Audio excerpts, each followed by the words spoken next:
As the world emerged from a Great Depression, many strong leaders rose to power in a number of different countries. Some countries were so poor that they had to have entire wheelbarrows full of money just to get basic supplies.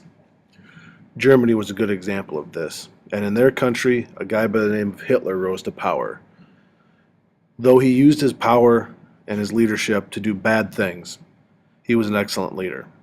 He was able to get an entire country to believe in what he was doing, jump on his shoulders, and follow him to arise to greatness. Other countries had found themselves having the same types of rise of political leaders. In Italy, for example, Benito Mussolini led the way to the establishing of a fascist party with total control over most things within their government. In Russia, the Communist Party was already established. However, Joseph Stalin came to power. But let's get back to Hitler.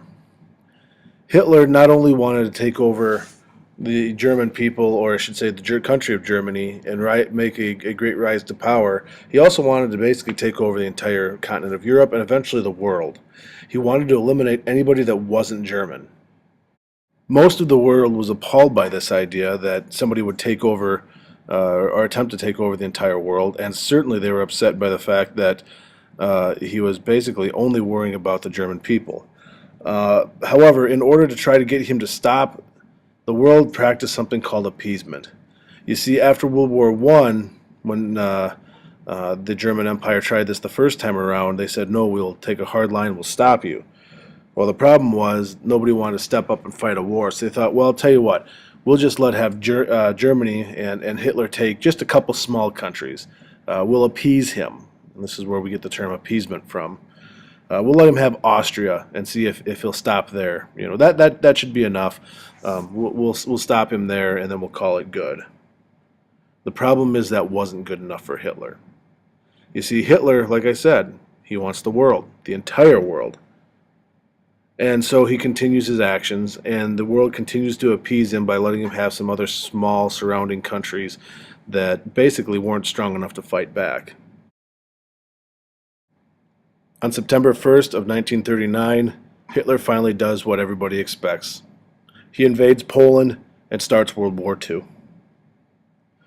Certainly the Russians, who had kind of been on Hitler's side, and in fact originally had signed a treaty or an alliance deal with Hitler, no longer trusted him, as Hitler was quickly making his way through Poland towards Russia. Russian officials, including Stalin, felt that Hitler had actually lied about what his intentions, and was instead of trying to be an ally, was actually trying to set them up for an easy takeover, which is exactly what Hitler was trying to do. At the same time he attacked Russia, he also decided that he was going to fight a war against France and take over France. He didn't find much resistance in France, even though they had built defenses, something called the Maginot Wall, which was a huge, very well defended wall that was about 20 miles long that was meant to keep the Germans out. He swung around to the right and went right around the wall where there was no wall. So the Maginot Wall really didn't do him any good.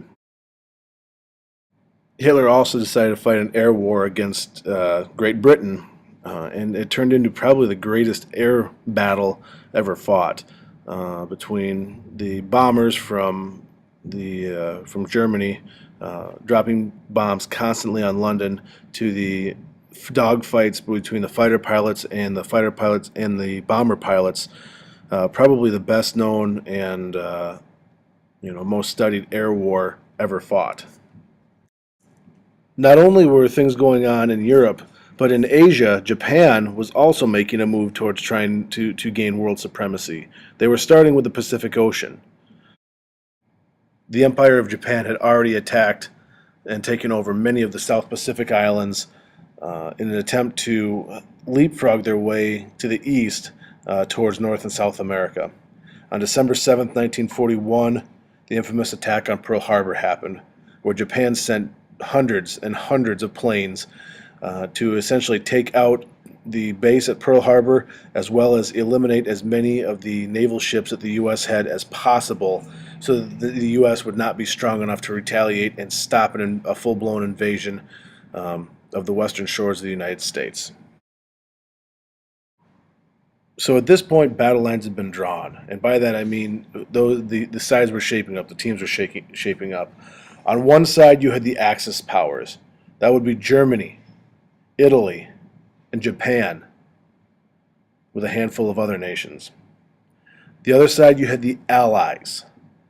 That would be Great Britain, Russia, France, the United States, and most of the rest of the country. The leaders, well, the leaders are a big deal here too. It's worth noting that Germany was led by Hitler, Italy by Benito Mussolini, Japan was led by Hirohito and Prime Minister Tojo. On the Allied side, for America, you had FDR. For Great Britain, you had Winston Churchill. For Russia, Joseph Stalin. And for France, a guy by the name of Charles de Gaulle. This sets the stage for a 6-year war that cost more lives for more people than any other war previously fought to that point and since. Russia alone lost over 1 million people, while the United States lost nearly 400,000.